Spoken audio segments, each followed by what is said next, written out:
This is episode number 130, featuring a panel discussion on PleinAir, or PleinAir, featuring special guests Shelby Keefe, Aimee Erickson, Randy Sexton, Jason Sacran, Charlie Hunter, and Larry Moore, all really tremendous painters, and it's about a special trip that they took. You're not going to want to miss this.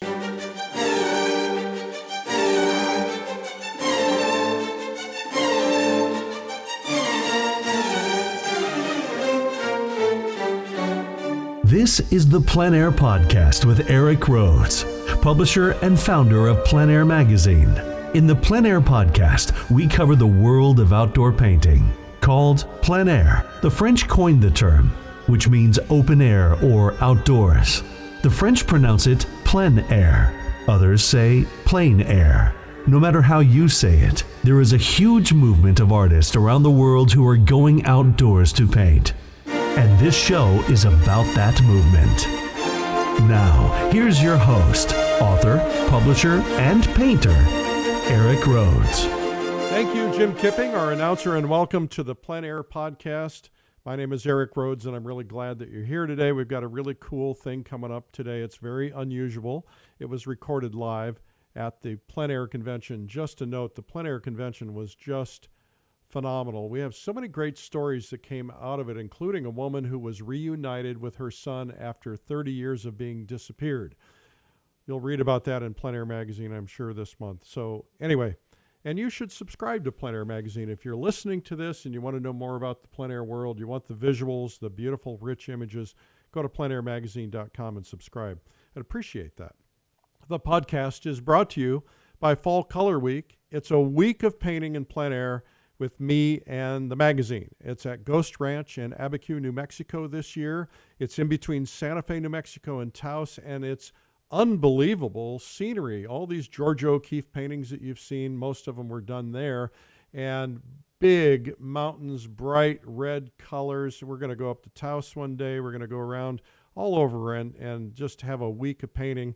There's no workshop, no instructors. It's just food, lodging, music, painting all day, playing at night, sitting up, painting portraits and music, and just getting to know one another. A great way to kind of get integrated into the plein air scene. And I've been told it's better than yoga. Attendance is limited to 100 people, and we're over halfway there already, and it's coming up in September. So you can learn more at fallcolorweek.com.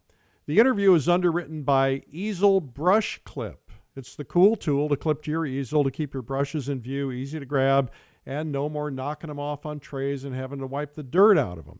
EaselBrushClip.com. Now, this is going to be kind of a fun departure from our normal thing. Usually we do an interview.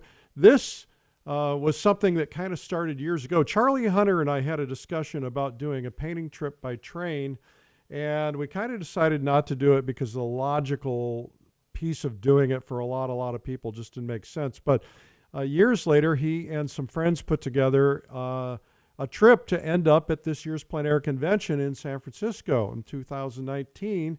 So they journeyed to San Francisco on a 10-day epic legendary train ride, stopping in all these small towns along the way to paint six different locations along the route. They stopped in Santa Fe and held a pop-up show at a gallery. They continued to Winslow, Arizona, where they oversaw a public painting event, and they ended their trek at the PleinAir Convention. So I asked them to come live on stage at the convention, and we recorded this podcast live. And what was surprising was the discussion that ensued, which had to do with disappearing Americana, but also what we as plein air painters could and should be doing about disappearing Americana and preserving our past and our lands and so on.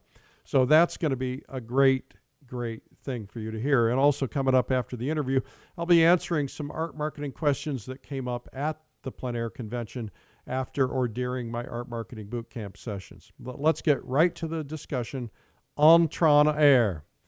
Recorded live at 2019's PleinAir Convention, featuring Aimee Erickson, Charlie Hunter, Shelby Keefe, Larry Moore, Jason Sacran, and Randy Sexton. You guys ready for this? I don't think anybody's going to be ready for this. So just in the interest of protecting my own reputation, anything that is said on the stage, I'm sorry, I have nothing to do with. Disclaimer, I'm sorry. So I'm not sure where this all started, but I remember it all started in the Adirondacks. Charlie Hunter came to the Adirondacks. He had heard about the Publishers Invitational somehow, and he came up there, and maybe he'll expound on this, but he had been kind of this recluse artist who was not. Okay, he's still this recluse artist. And he came to the Adirondacks, and he started getting all this positive feedback on his paintings. No more faces. And so I think it gave him the courage to put himself out there. And we put him on the cover of the magazine. Did we put you on the cover? No, but I got a feature. You got a feature in the magazine? Okay. You'll never get the cover, especially after this. Just kidding. Uh-oh. Whose cell phone went off? All right. Stand up. Stand up. You have to stand. You have to stand up. We all need to drink now. All right. It's spam. We've already lost control.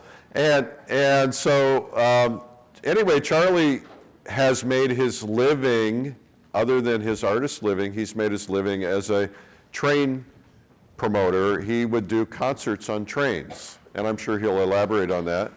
And he would bring artists, musicians on these trains and get their super fans to ride on the trains with him for a long time.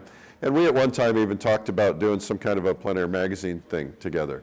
Anyway, these guys decided that they were going to do this route that we originally had talked about, which is, you'll learn all about the route, and then end up here at the PleinAir convention.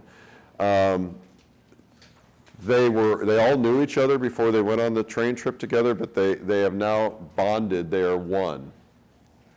We are family. You are family.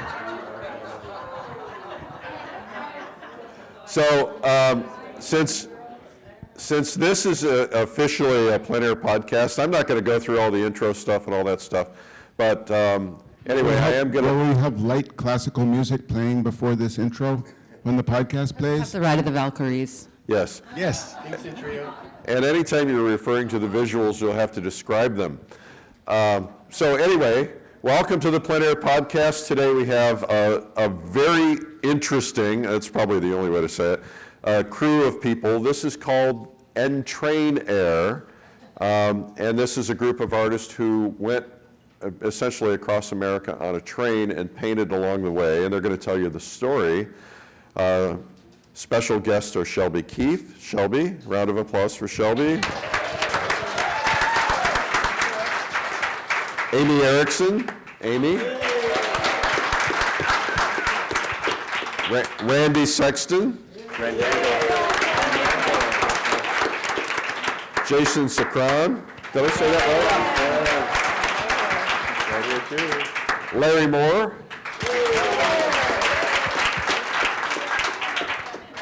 And the guy with the plaid shirt, Charlie Hunter. And we are recording this live at the PleinAir convention if you're listening elsewhere. So I'm going to start with Charlie. Tell us what this is all about. What happened here? Well, absolutely. Well, Eric, it's a pleasure to be here. It's a pleasure for all of us to be here. And hi to everyone out there in podcast land. Hi. Hi. Anyway, it really all started with Larry Moore. Larry, you start. So I sent Charlie an email. Seriously, I just had this idea. I've liked trains. I just pay attention to trains, and I wouldn't say it's a big love fest. Now that's different. I really have enjoyed this traveling thing on the trains. But I was like, why aren't they doing that? Why they need? I was actually thinking of them. I swear to God, Amtrak. Like they could use a little branding right now. And how was it done in the back in the day through the posters? And I was also thinking, let's put the PleinAir thing to work. Do something cool. And I tried to get through to them, and they said nothing. Zippo. So I go, I know Charlie likes trains. And so I emailed him, and that was it. Okay. It was perfectly synergistic because right now there's a crisis in American passenger rail, which is the new head of Amtrak is the former head of Delta Airlines, and his belief is the only future forward for Amtrak is short corridors of 200 to 400 miles. There is this network of 19 long-distance routes. I will not get into the policy minutia, but in essence, if they can get rid of the long-distance routes, they can funnel money into their corridor projects. They own the tracks between Boston and Washington, and that is really where they want to concentrate. What they neglect to take into account is that there are 50 states and 2 senators from each state, and they receive appropriation each year. Why in the world would any senator from Kansas vote to appropriate anything to Amtrak if they have no service? I personally believe very much in long-distance rail travel. As a painter, it's an unbelievably beautiful way to see the country. As a person with hopefully a sense of environmental responsibility, it's the most energy efficient way to move people or goods between 2 places. It serves these tiny communities that otherwise are going to wither. It literally knits our country together, these beautiful rail routes.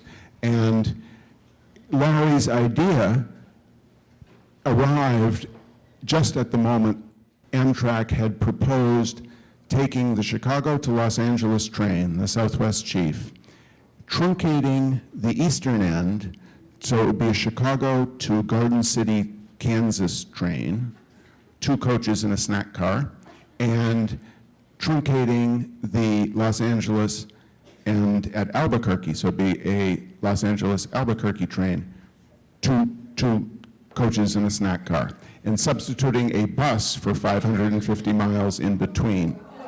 So Larry said, can we just get on a train, paint for a day, move on, paint for a day, and it fit perfectly with the endangered stops on the Amtrak route, on the Southwest Chief route. So we came up with the idea of doing overnight Chicago to La Junta, Colorado, then painting for a day, staying at a motel in La Junta, getting on the train the next day, same time, going 1 hour and 20 minutes down the line to Trinidad, Colorado, painting for a day, going an hour up the hill to Raton, New Mexico, going for 2 hours to Las Vegas, New Mexico, going for 2 hours from there to Lamy, New Mexico, which is the stop for Santa Fe, and doing a show in Santa Fe.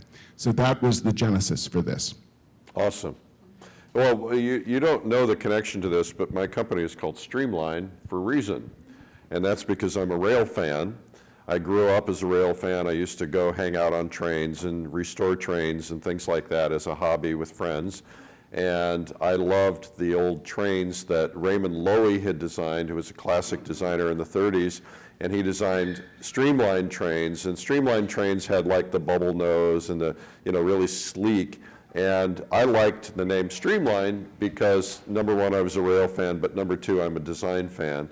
And so that's how I put it together. So I think this, from my perspective, is especially important to me. I think it's a great thing. And I think one of the things that we should be discussing, but I want to hear more about the trip as well, is what can we do as a plein air community to call attention to this? As we were watching the videos, or the slides that Jean Stern was showing, of paintings of Monterey done 100 years ago, we had scenes of Monterey that are now, of course, filled with houses and skyscrapers or whatever they have there. And one of the things that's going to happen is if Amtrak abandons these cities are going to die. It's going to be really terrible for them. And I think painting these cities and finding ways to call attention to this whole train thing as a plein air community would be a great thing for us to take on. And we actually have something to address in the last probably not in the last 10 minutes, let us go back to that point. So just be sure that we revisit this point, because we have something I think is really going to be a cool thing. But you're speaking to the being a fan of trains and of travel.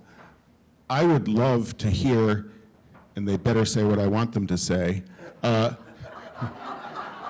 some of my friends who had not taken long-distance trains before, how as painters it feels to have that experience.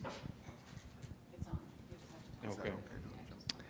Whatever. Well, I know that when I think it was Charlie that first got a hold of me about it, I thought, man, this is really interesting because I've never taken a train before in my life, and where I am, there's railroad tracks everywhere, but there's no trains anywhere. And, you know, you hear the stories about how cool the trains were and all that, and I've heard stories from Charlie before, and I've always thought, you know, it'd be really cool to take one of Charlie's routes on the rail, which I don't think you do anymore. Do you, Charlie? The company still exists. Okay. The company still exists, but it's hard for us to do the charter trains anymore. Yeah. And so when they invited me, I thought, oh my goodness, this is what a great opportunity. And I just made it happen. And I thought to myself, man, I don't know how this is going to work out. Am I going to have to take, you know, the anti-dizzy medicine the whole time, or I did. I brought. That's airplanes. Yeah, you're right, because I really didn't need to bring any of that kind of stuff because it was great. I didn't have to use it. I did take the Unisom at night just to make sure I got a good sleep, but no, it was so different. It was so great. One of the neat parts about it was the sleeper carts. You know, I don't know if anybody in here has ever been on a sleeper cart. Raise your hands. Wow, quite a few of you. Those things, yes. Oh my goodness. They're so cool. I felt like I was in a little cocoon. I didn't want to leave, you know. And then you leave your cocoon, you go upstairs to the dining hall where you have really cool dinner with your comrades and sometimes with strangers, which is kind of neat too, or it can be neat. And then afterwards, you go to this observation deck where everybody's like either taking photos or playing cards, or I don't know. It's just really, really unique, really cool thing for me. Randy, do you want to add? Yeah, we'll pass it around. Yeah, I had never taken a sleeper train. I've been on trains long distance in Mexico and on the east, growing up on the East Coast, the trains that were between cities like Boston and New York. But I had never been on a sleeper to actually sleep in a sleeping compartment like that. Larry and I, we were on the first leg of the trip from Chicago to La Junta. We were in the party room, which is a little bit bigger than the other compartments. It's just a few booths together that when you go, there's a system, a format, schedule to the way things run. You go up to have dinner at the dinner car, and the porter will make up the beds. So our room was a little bit bigger, a little larger, but certainly didn't move any less. And the top bunk is only about 2 feet wide, it seemed like, with a little strap that holds you in the top bunk. It's not for people that might have any kind of claustrophobia. There's a little bit of a foot and a half You up hit above. the big room. But it is, I know, I had a whole twin, it was awesome. The awesome experience is being on the train with other people from all sorts of walks of life, feeling a little bit like you're in an aquarium looking out at the world going by, which was just really fabulous. Seeing America, as in these small towns going by, that were just, it's glorious. It's really a treat. For me, the whole experience, I think, fell in place at the right time for me. It just blew my mind, I have to say. It was really a special experience to be with these folks as the first timer, coming into this type of situation. And seeing small towns that we painted in, that just the experience of being there was just fresh and special. The very first stop, La Junta, that we got to, we were greeted by a welcoming party of the mayor of the town, with swag, with goodie bags for us. That was so sweet. We were just shocked, really, at how warm and fuzzy we all felt. So, yeah, I don't know what else to add. I'll pass it on. This is Aimee Erickson. One of my favorite parts was just the visuals of it, because when you're on the train, it's an experience that's really unlike any other travel experience. It's not like being in an airplane, because you can get up and walk around, and because the windows are enormous, and you're just above the ground, and you have these beautiful views of landscapes that you wouldn't really be able to access. It's not at all like being in a car. I've crossed the country a couple times in an automobile and a couple times on a bicycle, and the being in a train is just the tempo of it, and the seeing the passing landscape. You really get a sense of the scale of the country, and it's just you have this constant flow of ideas for composition, and just the scale of the country and the scale of the landscape. I just found the whole thing very enjoyable and good company. Shelby? What am I supposed to answer? Oh, hi, I'm Shelby. So for me, my first experience on the train was when I was a young mother. I had a 5-year-old and an 8-year-old, and I took my boys on the Southwest Chief back in 1997. And so that was my first ever experience of cross-country train, which was amazing, and having these 2 young boys and corralling them and taking them up to the observation deck, keeping them interested, keeping them happy. But we did not have a sleeper car. We slept in coach. That was very challenging.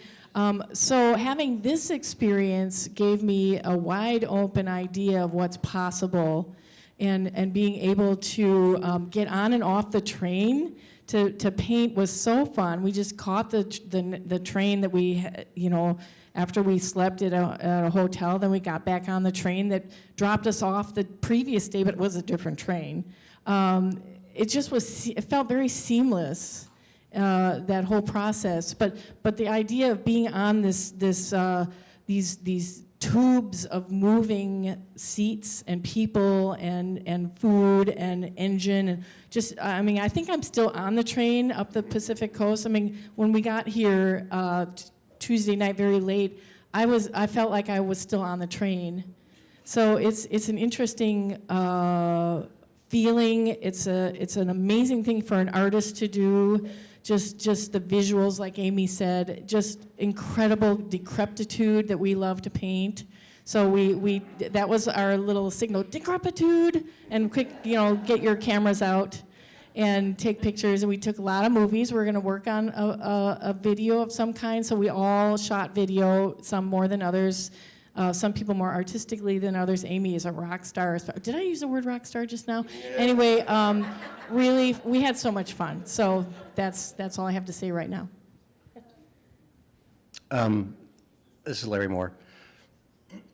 The trip, and Jason and I were talking about this, it exceeded my expectations by far. My first trip on a train was up the Eastern Seaboard, and I was going to New York, and I was like, okay, we're not going to get there anytime soon, because you're making all these stops.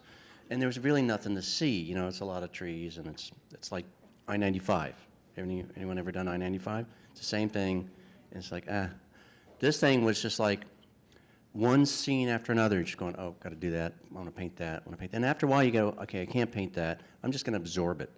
And I felt this odd sort of grounding with the country. We're kind of in this weird divisive time. And I was like, this is my country, And you're going across farmlands, and you're going, I'm seeing you're seeing into the lives of other people just zipping by. In the towns that we stopped and we're trying to rise up like the phoenix from the ashes. You know, they're struggling, and you go, well, this is important. This is an important thing. But it made even the painting outside idea, because we're used to doing plein air events. We're going to Hawaii. We're going to Grand Canyon. We're going to all these magnificent places that are beautiful. Easton. Easton, yeah. So much variety. Laguna, you know, so much. We're going through these towns. It's like you got to look for the beauty. And that's our job anyway, you know. So I really felt something strong. I'm still parsing through it. Of course, the bond that we formed was amazing. And, you know, we're all friends anyway. And I love you, man. I love you, man. I want to say one more thing about, yeah, he does. We love you too, Larry. So Larry's very needy. one,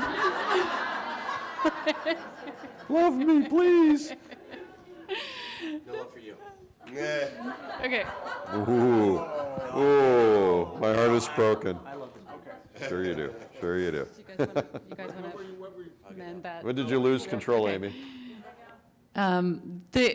Just want to mention the experience of being on the other side of the railroad crossing signal, where the signals go down and then the lights are flashing and all the cars stop. And you've been in the car a lot of times waiting for the train to go by. But when you're in the train, it just changes a lot of things in your experience when you're on the other side of something from the side you've always been on. And I feel like that's something that's still settling for me too. And also, people will wave at the train. You know, people are like down the slope, on the beach, up on the hill. They stop on their bikes, and you know, little kids, they just wave at the train. Okay, we're done. No, we're not done, of course. So, where do you take this? Do you want to talk now about your idea? Sure. Well, one of the wonderful things that happened on the second day of our painting, so day one of painting in La Junta, we arrive in La Junta 7:52 in the morning, and we painted all day, and then we got on the train at 7:52 the next morning. Okay, I just have to interrupt. Charlie has the whole schedule memorized. Every stop, every scenic thing along the way. He knows the whole. He's taken this trip 70 times. Right. Well, I do not mind flying, but if I have time, I'm going to take the train, you know. And also my work doing the music train charters, end up taking that route a lot. There should be 200 routes across the country instead of 19, but anyway, that's a separate story about American transportation policy. But anyway, on the second day, we go from La Junta to Trinidad. And the next morning on the Trinidad platform, a young woman had materialized. Jen, can you stand up? Jen Whalen. Jen Whalen had heard about what we were doing and thought it sounded neat and came down from Denver and traveled on her own. So she was with us but not of us, or of us but not with us, or some one of those variants, but made her own arrangements and accompanied us. And she fully understood what the beauty and importance of rail travel and painting, how painting can play a role in community building. She came along with us, and it turns out she has a background in nonprofit management. So what we're all currently trying to figure out exactly, and we'll be working with her on, is turning this on PleinAir into a either nonprofit or low profit to encourage this. How do we do community building through the PleinAir movement? How do we get involved in rebuilding these small towns through the power, the economic power, the aesthetic power that we have? There are basically three components to what we're thinking about. We are going to do the six of us doing an on PleinAir trip, you know, at some point in the future, probably leading to trying to get a museum show, touring museum show, working these studies that Shelby is taking care of projecting up there. turning some of these studies into studio pieces, doing travel posters for each of the little towns that we've stopped in.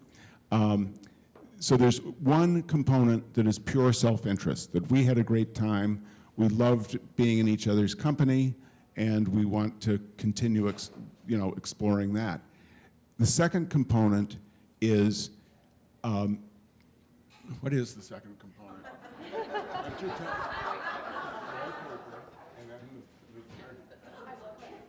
Right, the second component is we probably, rather than doing a commercialized trip along this whole thing, we're going to do an event at some point at La Posada in Winslow, Arizona, which is both a great hotel, a great restaurant, and endless amount. You can paint gardens if you want to, or you can paint railroad tracks. Yes, Amy?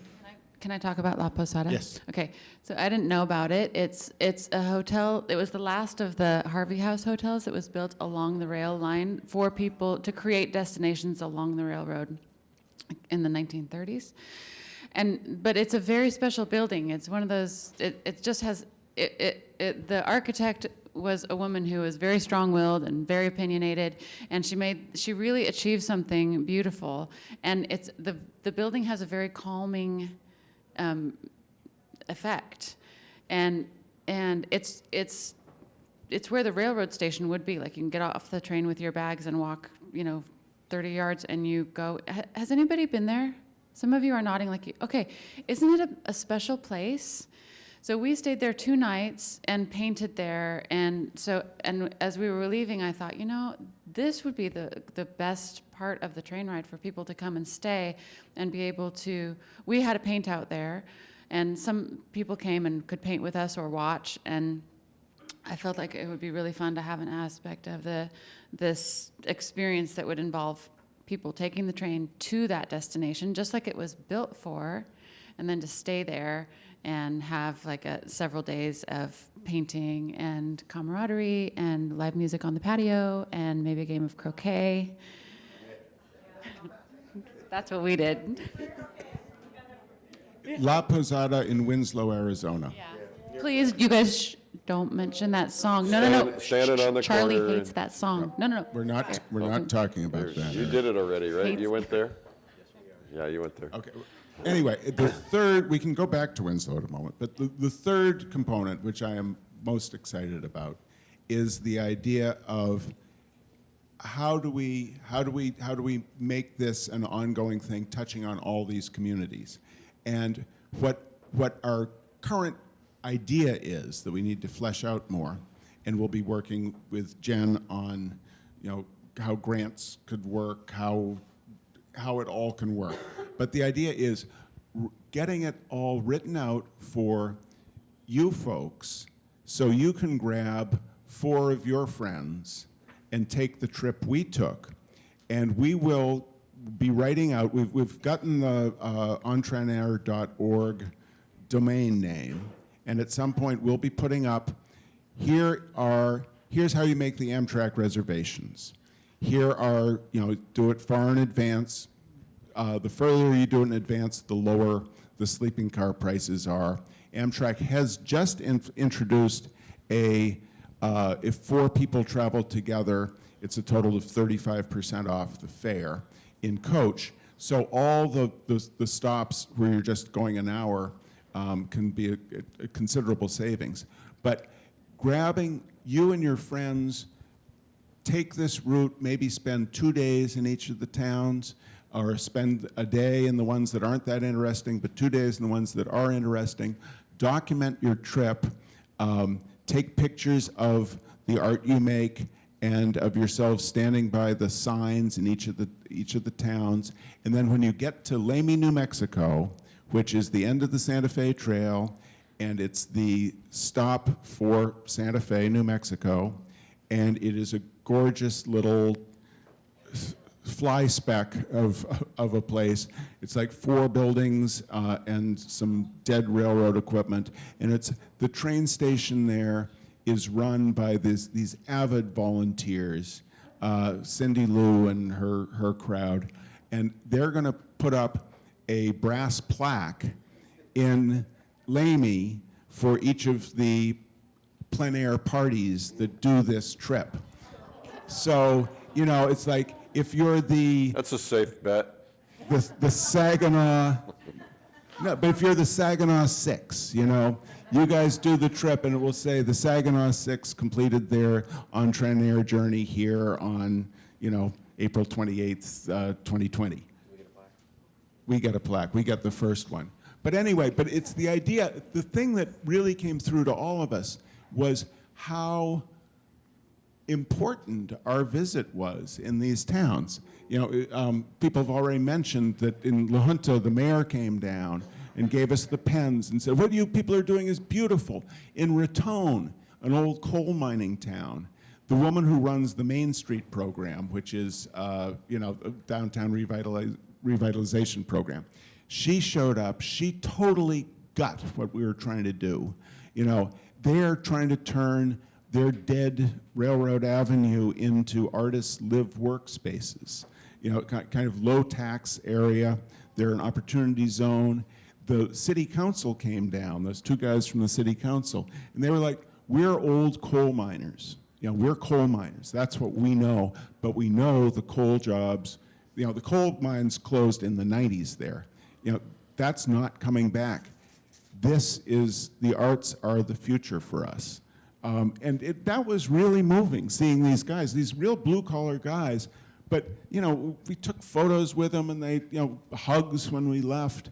And I just think this can be a real mission and do some real good and serve underserved communities with arts. I mean, think if the Saginaw Six do their little group, if we give the contact for the arts group in Raton, do a public paint out that, you know, the day you're in Raton and invite the school kids to come paint with you. You know, what power we can have derived from our personal enjoyment. I mean, it's a magnificent possibility. Question from the audience. I'll repeat it for everyone to hear. My thinking is, would it be possible to publish your trip, you know? Would it be possible to publish your trip? Absolutely. We'd be very happy. I think if you had a book of your paintings and the places you went, I know I would buy it. Who would buy it? Okay. All right. Who would buy my DVD?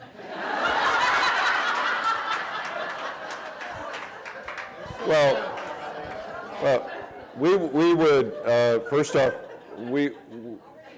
they don't need me to publish that book. They can publish that on their own, but we would happily get behind it. We would happily give this support editorially, and we would happily give you support editorially. I think that these community efforts like this, I mean, this session is about this train community effort, but we have a responsibility, I think we have a responsibility as plein air painters to find our own community efforts, to find ways to preserve the land or bring awareness to things that need awareness. And so, you know, their passion might be trains, and I hope that you guys will, and I hope to go on one of the trains with them or to put together a group at some point. But I think that it'd be great if you all did it too. And it'd be great if we could figure out some kind of a way to have like one public space in each of these communities where there's one painting from each person that, you know, over the years that this is done, these paintings linger there. You know, maybe it's in the hotel lobby or maybe it's, you know, on the side of a train. But the idea is that there's evidence that you've been here because this is going to have significance 100 years from now. These photographs are going to have significance. Yes? My name's Nancy. I'm involved in a gallery in Portland that's a nonprofit that's doing several projects like this. Elizabeth Jones Art Center is the name. It's a nonprofit gallery. And we have Paint the Trees. So we're trying to bring awareness to the trees that developers are taking down, really old ones in the Portland, Oregon area. Mm-hmm. And when I return, I'm part of a thing called the Ocean Watchers, and they're artists from Mexico to Canada who've done sections of coast, 2 by 4 foot, and they divide it in thirds. You don't have to literally have a line, but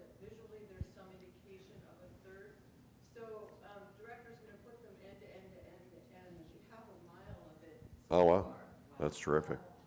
So he's published a book in California, but he's doing this up in our area for this idea, bringing awareness, environmental consciousness. And so as an artist, I've done my second piece at the same location, and it was completely different from the first piece. So I'm kind of thinking, you know, someone else from Canada going to the same location that you Right. and indicating what location, you know, where you painted from, being able to know that from your book. Right. And saying this is location, some identifying code or something name, and helping the towns develop in this way. And I'd love to put you in touch with John Tebley, who's the director there. Well, why don't we do this? Why don't we, when you guys have these contacts, these ideas, bring them up to these folks after the session. Because we're recording, we're not going to have a chance to be able to get all of these things on. Do you want to address this? Did you have? No, I'm just clicking. Oh, you're I'm clicking. advancing our You're hands. clicking. Well, no, not yet, not yet. So, go ahead, Larry. I can say it later. Yeah. Well, all that I was going to say was that for me, you know, everybody has kind of a different purpose for these train trips, and sometimes they evolve. Some people it's maybe environmental or community, and I don't really care about the environment, so I'm kidding. No, I do. No, you know, for me, the most interesting part was, and again, it evolved this way. You know, once we got to, I think it was La Junta, is the first place that we went to, was, you know, it's obvious that so many things were just dying. And I was really interested in that. I mean, that's like, if you go to where I live, I mean, things are just disappearing quick, you know. I mean, you're just seeing a way of life going away. And it was really obvious going to these different towns that that's what was going on. And I thought that that was, I guess you could say, like, documenting things that are disappearing, and just things that are happening, whether the town grows and rebuilds, or whether the town just completely dies and goes away. You know, you're capturing something that's happening right now.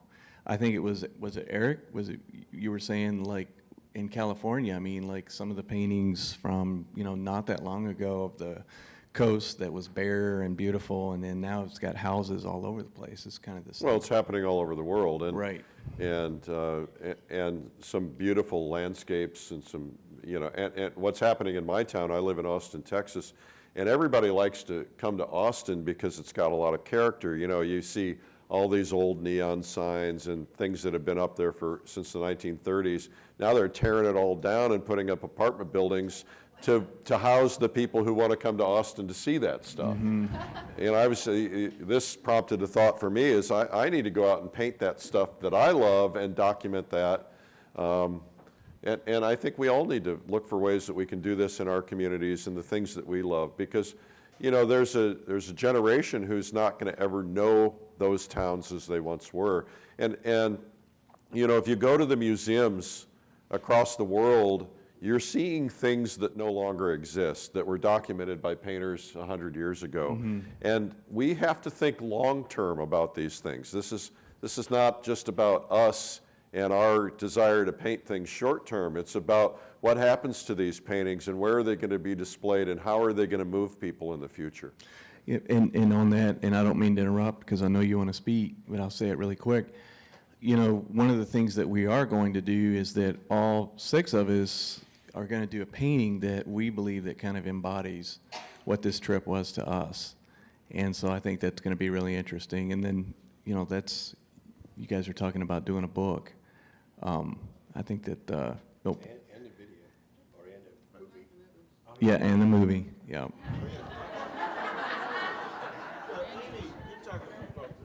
Well, there you go. Yeah, Amy. Come on, do it. So my life wasn't really complete until I had an iPhone with slow motion video.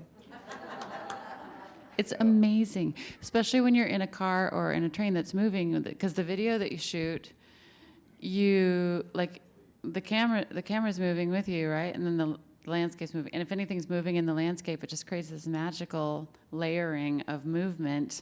And when you watch the video, it's in slow motion, so you see it more like you actually remember it, because everything goes by in a blur, but your brain catches all that stuff, and then in the video you can look at it. This is not what I'm supposed to be talking about right now.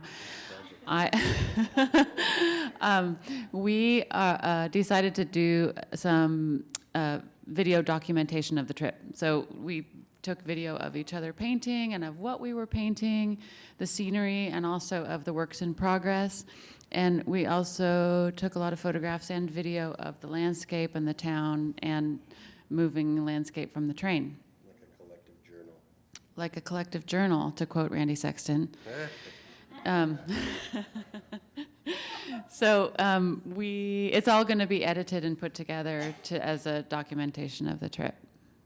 Yeah, I mean, all of this is very much a work in progress. I mean, we're thinking it out as we go. It started out just with Larry's idea of let's get on a train and paint for a day and then go one stop down the line and paint. But then it has this resonance that I just urge everyone to experience.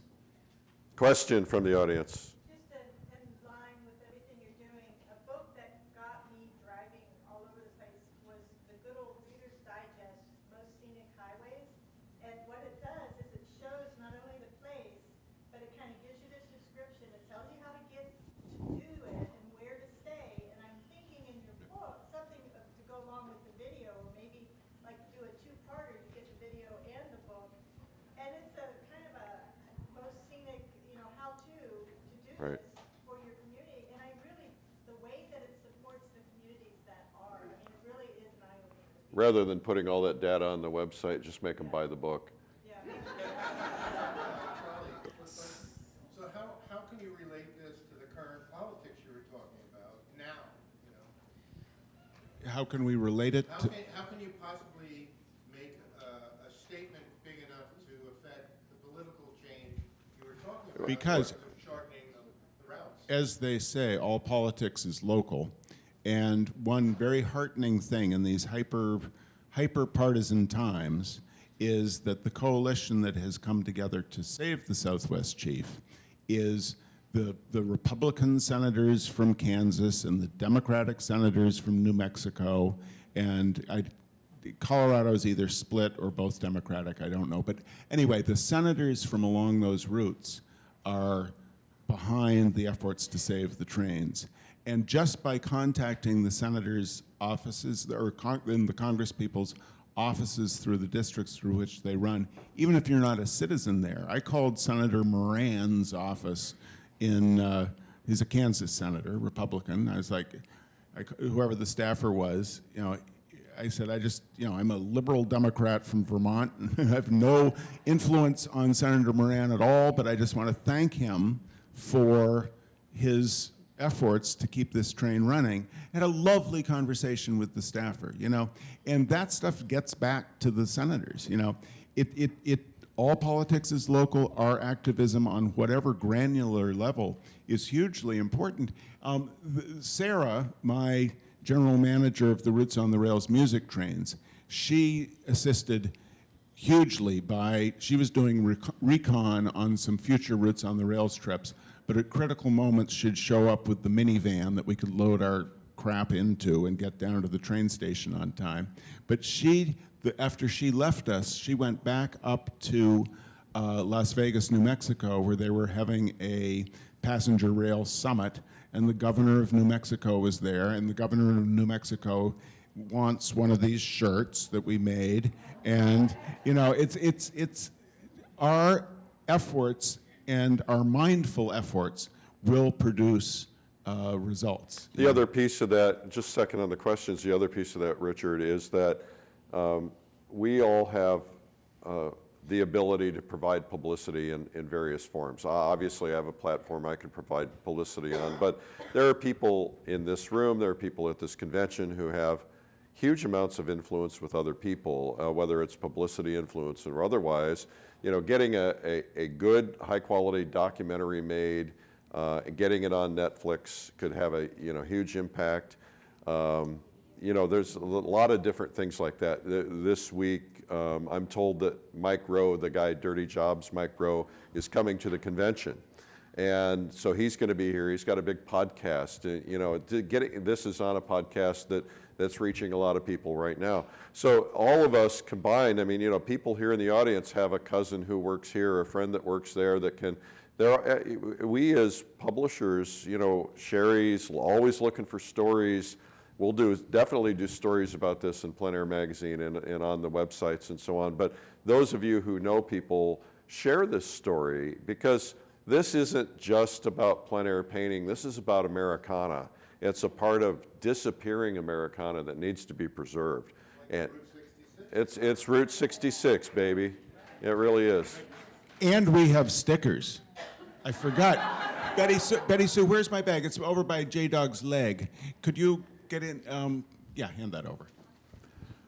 All right, so yes, I've got it. We'll take a couple questions and we'll probably wrap up. That gentleman way in the far corner shouted out because we wanted to show up on the mic. Charlie, I think it's a fantastic thing you guys are doing. The potential for it, in my own mind anyway, is just tremendous. Not only in terms of the arts, but as Eric mentioned, the nation as a whole, we're divided, things are changing. Ultimately, in the end, years ago I was involved with the Children's Bureau program for the UN, and Charles Perrault came and did a thing on it. And in the end, I see this going to that place. You will be able to get national media. Yeah. On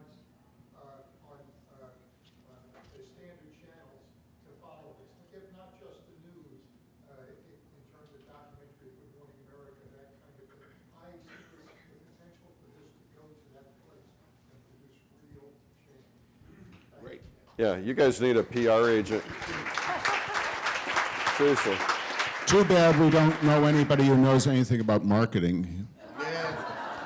Well, my recommendation would be get a good PR firm, and if somebody in here is a PR firm or knows a PR firm that you could get some comp work done, sometimes it's a matter of those people making a couple of phone calls, and next thing you know, you're on national television, or nobody watches TV anymore, but something. Something.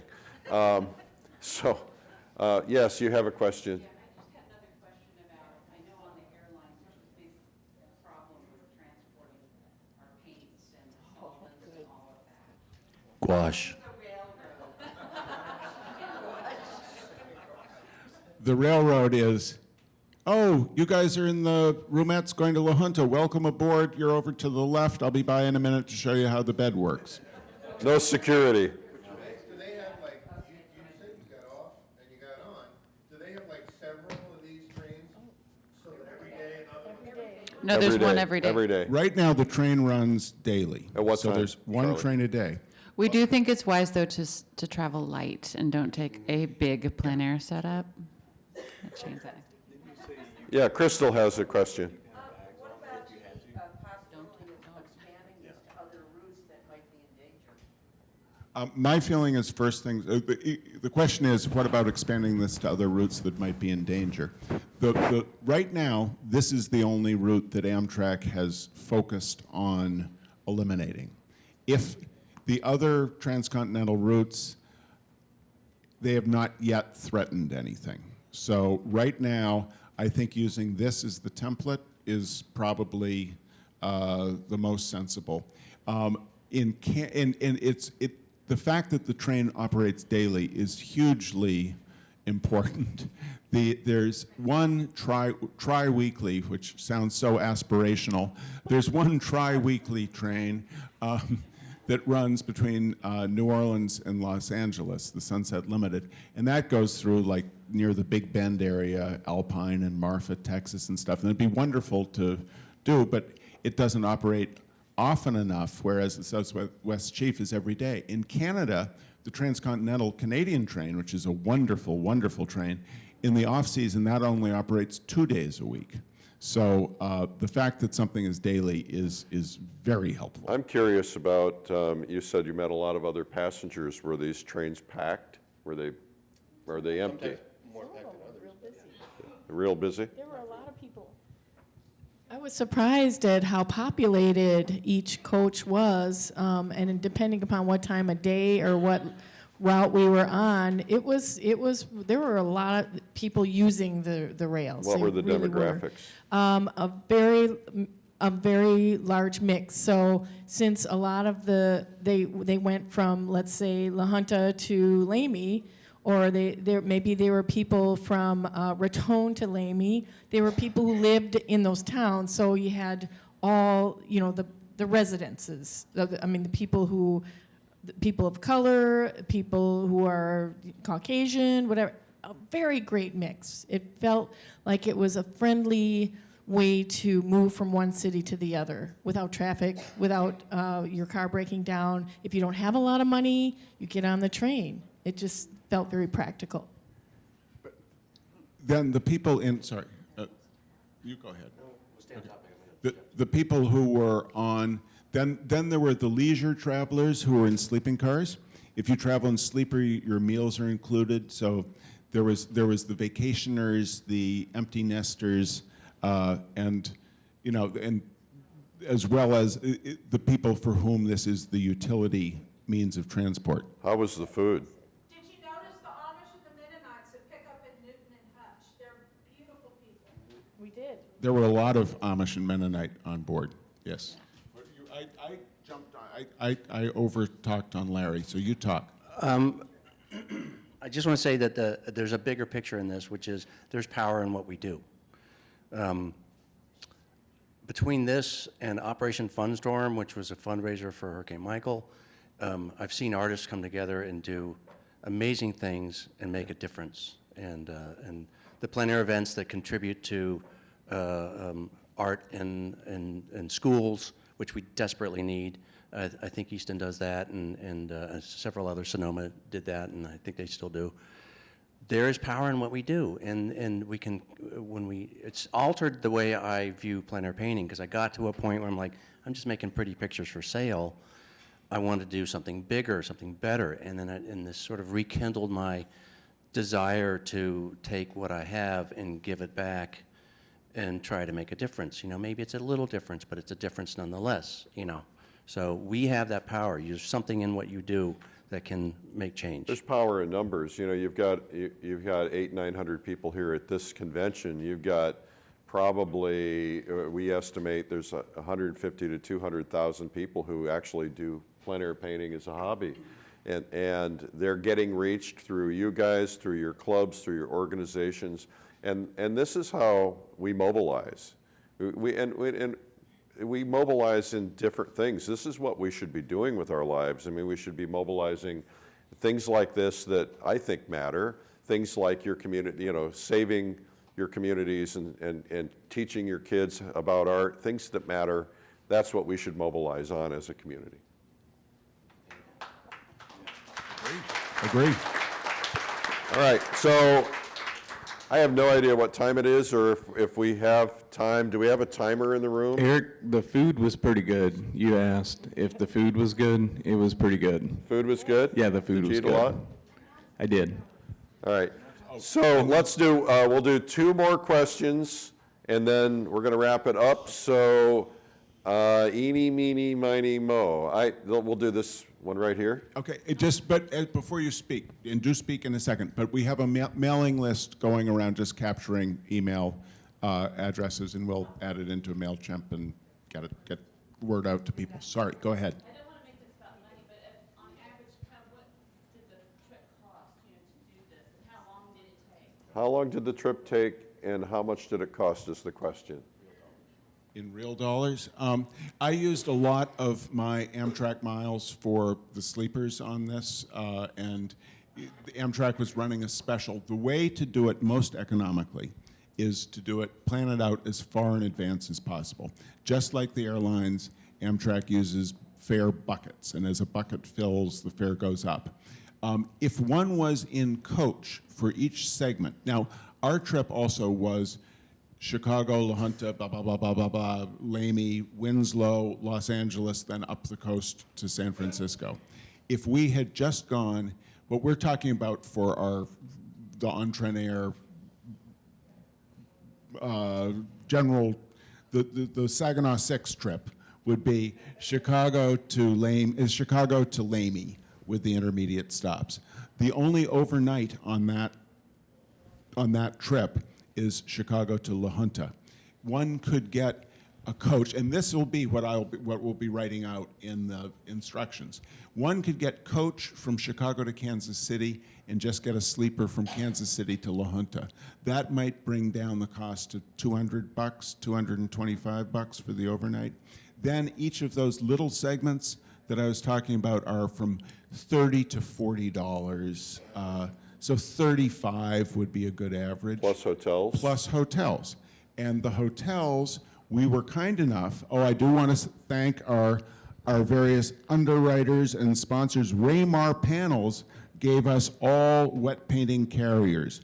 Be sure to get wet painting carriers for your trip. They were invaluable, and they totally understood the mission as well.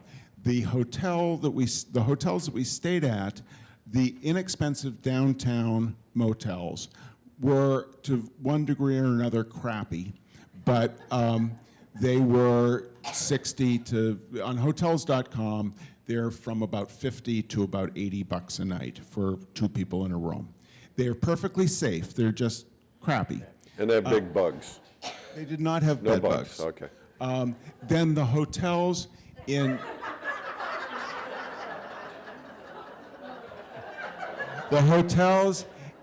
the La Posada is about $130 to $150 a night. The hotel, the Plaza Hotel in Las Vegas, New Mexico, which is a gorgeous old hotel in a gorgeous old town, that's $87 a night. You know, so each component is not that expensive. Cheaper to fly. Yes, it is. Just kidding. How long did it take? Oh. The total trip from Chicago to here took us just over a week. I think it was 9 days. The Chicago to Aimee trip, Chicago to Santa Fe, Chicago Albuquerque, that trip with all those stops that's overnight from Chicago to La Junta, and then 1, 2, 3, 4. So it's a total of 6 days. So you think the heat, so summertime you wouldn't recommend doing this because of the heat? I wouldn't. So the question was, would you recommend doing it in the summertime because of the heat? And your answer was negative? It's the Southwest. It'd be really Yeah, hot. it's hot. The other thing All we right. discovered, by the way, is just one day doesn't always cut it. Do a little bit of research in the town that you like. Trinidad was awesome for a lot of different reasons, but you want to stay there for at least 2 days so you can get the lay of the land and find your painting spot and get more than one painting done. Or maybe go back and finish your painting. And you'll find these towns are so much more, there's so much more than is right on the surface. We found in La Junta, we found this museum, the Koshare Museum, and what were some of the painters there? Well, I was going to bring up the same thing, is that one day to stop at a place is a lot to expect. For us, it was the first run. We were with Charlie, behind Charlie the whole way. It was his brilliance and his organizational skills that put it all together. I have a DVD for sale, too. But aside from discovering where we would want to paint, each of us individually, there was discovering what was there in terms of the town and the culture that was there. The very last day, the museum in La Junta was amazing. Amazing. It was a treasure. We were at the end of the day, we were a little ragged from just painting all day to feel too excited about going to a small town museum, and this was no small town museum. They had met us at the train station Same and people. invited us to meet them at the museum that night and show our paintings, and we were like, how kind. Okay, well, let's do that. But then we got to the museum, and we were floored. Yeah, you have to go. They're really doing something special there. It's Excellent. Native American. No. All right. All right. Well, we're actually out of time. I'm getting the old evil eye, So I'd like to, I'm sorry if those of you had questions. What we'll do is these guys will go to out in the hallway and answer questions and sign autographs. And thank you guys for doing this. I think this is really a fabulous effort.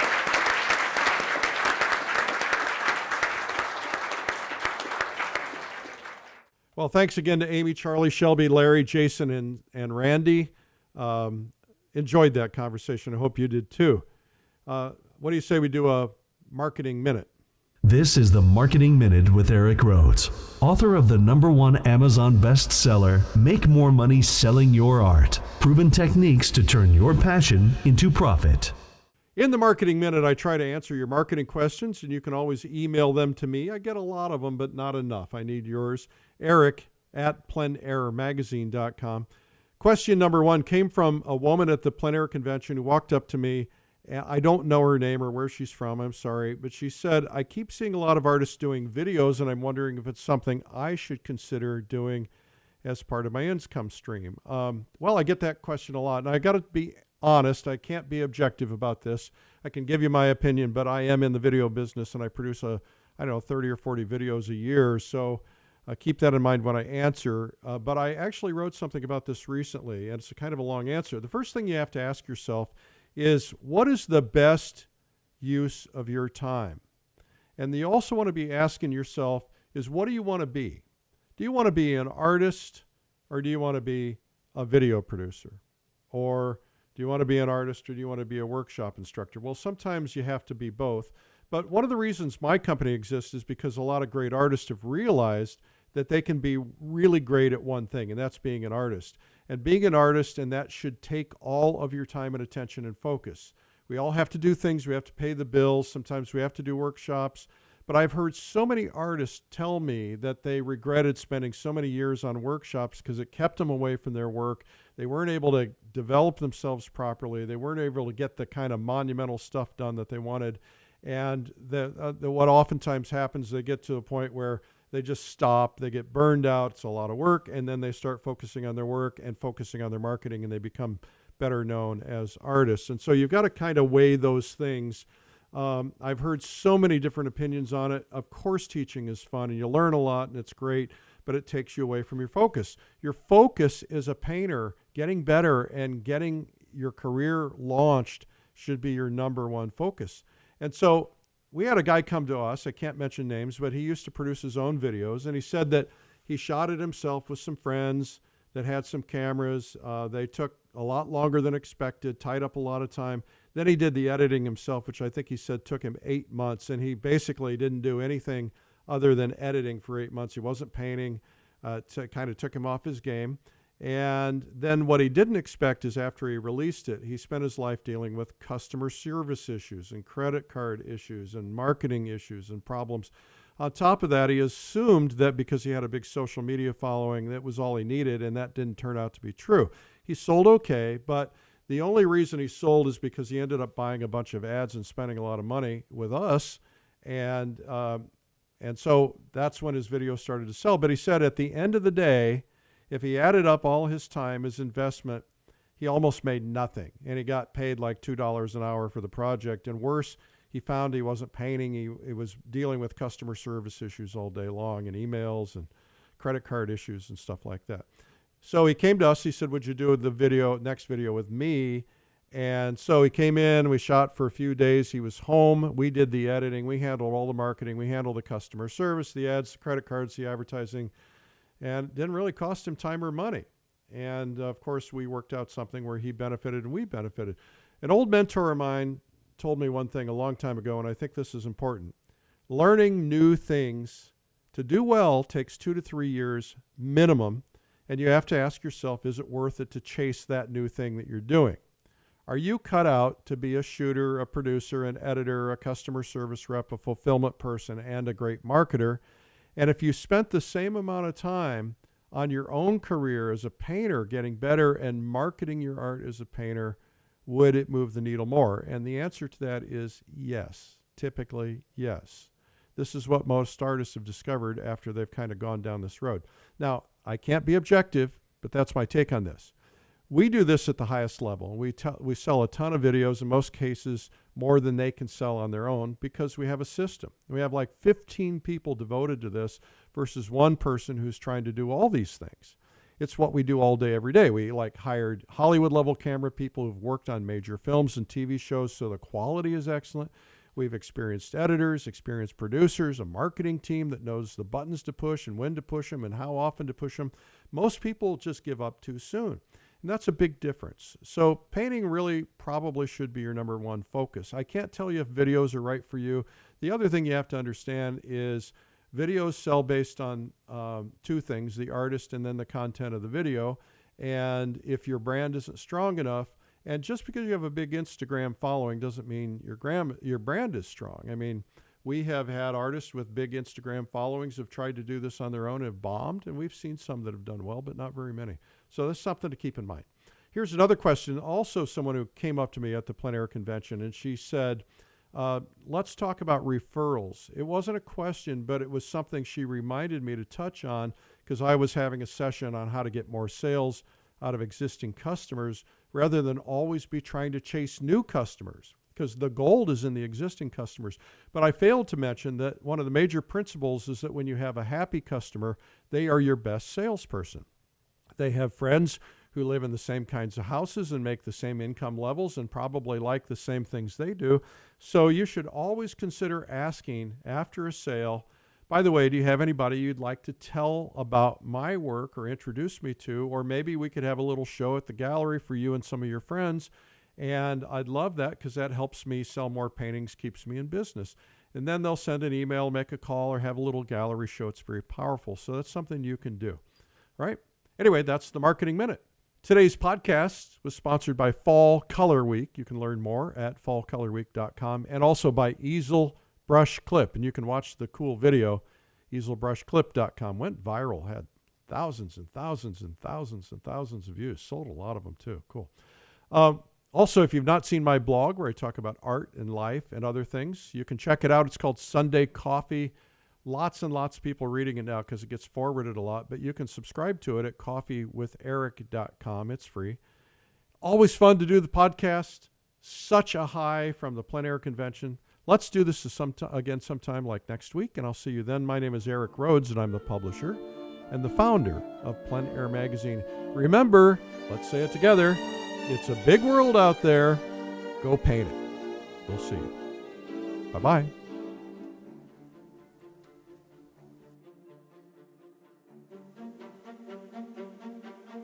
This has been the PleinAir Podcast with PleinAir Magazine's Eric Rhoads. You can help spread the word about PleinAir painting by sharing this podcast with your friends. And you can leave a review or subscribe on iTunes so it comes to you every week. And you can even reach Eric by email, eric@pleinairmagazine.com. Be sure to pick up our free ebook, 240 PleinAir painting tips by some of America's top painters. It's free at pleinairtips.com. Tune in next week for more great interviews. Thanks for listening.